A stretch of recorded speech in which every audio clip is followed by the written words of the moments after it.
Orang-orang musyrikin mereka sebenarnya meyakini Nabi dan mereka itu sebenarnya percaya kepada Nabi sallallahu alaihi wasallam.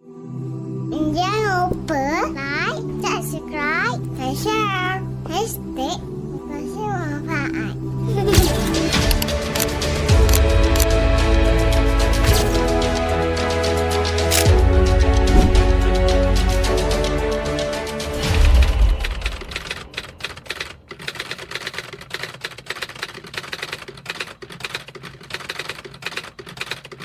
Dalam pertemuan yang lalu, Allah Subhanahu wa taala menyebutkan tentang sifatnya Jibril alaihi salatu wasalam. Dan saya disebutkan bagaimana sebenarnya fakta-fakta berkenaan Jibril ini mematahkan anggapan dan juga sangkaan orang ramai terhadap Nabi sallallahu alaihi wasallam yang mana Nabi itu adalah seorang ahli sihir ataupun ahli silap mata seperti mana yang dimainkan dan dilaungkan di kalangan musyrikin Makkah. Namun Allah Subhanahu wa taala memberi hint menggunakan bahasa yang hebat tentang sifatnya Jibril yang mematahkan pandangan-pandangan ataupun gelaran-gelaran yang diletakkan di atas Nabi sallallahu alaihi wasallam seperti mana perkataan Allah Subhanahu wa taala dalam ayat dzi quwwatin 'inda dzil arsy makin muta'in samma amin.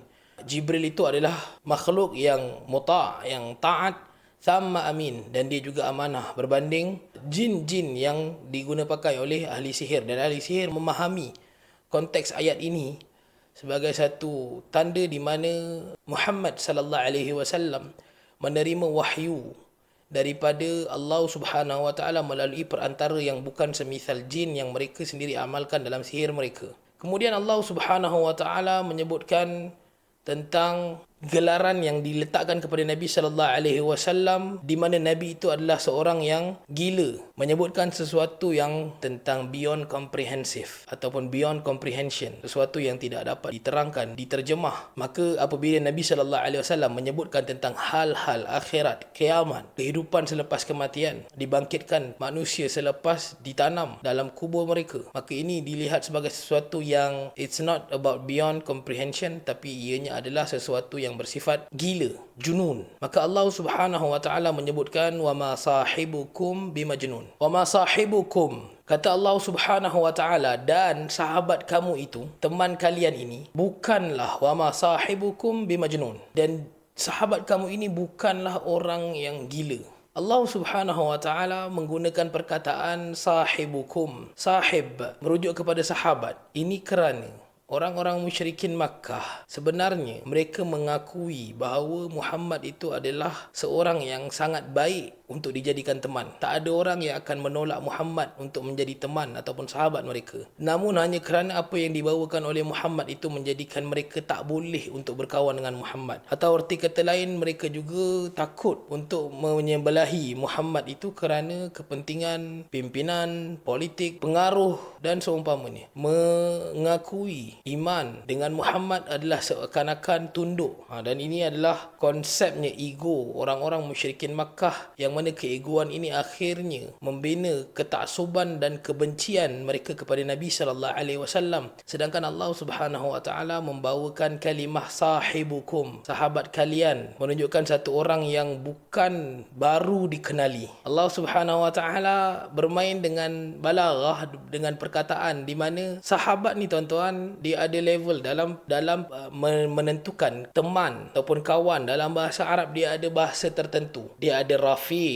Rafiq ni maksudnya teman yang terlalu rapat, yang memahami jiwa satu sama lain. That is rafiq. Kemudian dia ada habib, teman yang disayangi. Namun habib ini dia lebih kepada pertemanan yang bersifat emosi, menjaga hati, tak nak melukai. That is habib. Sebab tu suami isteri yang bercinta disebut sebagai habib. Kita panggil suami kita habibi, kita panggil isteri kita habibati. Dan sekarang Arab sendiri berkomunikasi dengan satu orang sesama lelaki pun kita panggil habibi. Kaifal hal habibi, begitulah. Kemudian dia ada juga sadiq. Sadiq ni adalah pertemanan yang berteraskan kepada sifat membenarkan. Maksudnya Abu Bakar As-Siddiq radhiyallahu an adalah gelaran kepada Abu Bakar As-Siddiq itu merujuk kepada bagaimana Abu Bakar itu adalah seorang teman yang sentiasa membenarkan Nabi sallallahu alaihi wasallam. Dia yakin kepada Nabi, maka dinamakan sebagai As-Siddiq. Maka sadiqun adalah sahabat yang membenarkan, yakni yang suka untuk berkawan dengan sahabatnya kerana kebenaran. Manakala sahib adalah sahabat yang diberi kepercayaan. Sahibun adalah sahabat yang diberi kepercayaan. Bila kita sebut tentang sahabat Nabi sallallahu alaihi wasallam, mereka adalah sahabat yang diberi kepercayaan dan mereka mempercayai Nabi. Ini sifatnya sahabat. Kerana itu nama mereka sahabat, bukan sadiq Nabi, bukan habib Nabi, tapi mereka itu adalah orang yang bersahabat dengan Nabi di atas teras kepercayaan. Mereka yakin dengan Nabi dan Nabi yakin kepada mereka. So sahibukum merujuk kepada orang-orang musyrikin. Mereka sebenarnya meyakini Nabi dan mereka itu sebenarnya percaya kepada Nabi sallallahu alaihi wasallam, tapi mereka menggelar Nabi dengan majnun atas sebab kepentingan-kepentingan yang saya sebutkan tadi. So sahib adalah sahabat yang mereka percaya, orang yang mereka letakkan kepercayaan. Even a few musyrikin Makkah, mereka meletakkan harta mereka di bawah jagaan Nabi sallallahu alaihi wasallam. Kerana Nabi sallallahu alaihi wasallam tidak mengenakan charge yang berunsur riba dan seumpamanya. Dan Nabi sallallahu alaihi wasallam dikenali sebagai al-amin, orang yang amanah, yang apabila berurusan dengan Nabi sallallahu alaihi wasallam dalam hal-hal jual beli melibatkan harta dan seumpamanya, Nabi adalah orang yang paling amanah. Bahkan Khadijah binti Khuwailid bin Al-Asad radhiyallahu anha, isteri Nabi sallallahu alaihi wasallam, menyukai Nabi, jatuh cinta dengan Nabi dengan kerana al-aminnya Nabi. Apabila Nabi sallallahu alaihi wasallam diutuskan untuk membawa harta Khadijah binti Khuwailid bin Al-Asad radhiyallahu anha menuju ke Syam, ditemani oleh eksekutif, sales eksekutif Khadijah binti Khuwailid, namanya Maisarah. So Maisarah ni lelaki. Bila baliknya Maisarah dengan Nabi sallallahu alaihi wasallam, apabila dibentangkan sales result, Khadijah melihat apa yang ada pada Nabi sallallahu alaihi wasallam adalah sesuatu yang sangat ajib, yang tidak ada pada orang lain. Apalagi di zaman itu musyrikin Makkah kerjanya menipu. Mereka memperdagangkan harta-harta milik Khadijah, kemudian mereka menipu dalam urusan jual beli mereka. Tetapi tidak berlaku kepada Nabi sallallahu alaihi wasallam. Baik.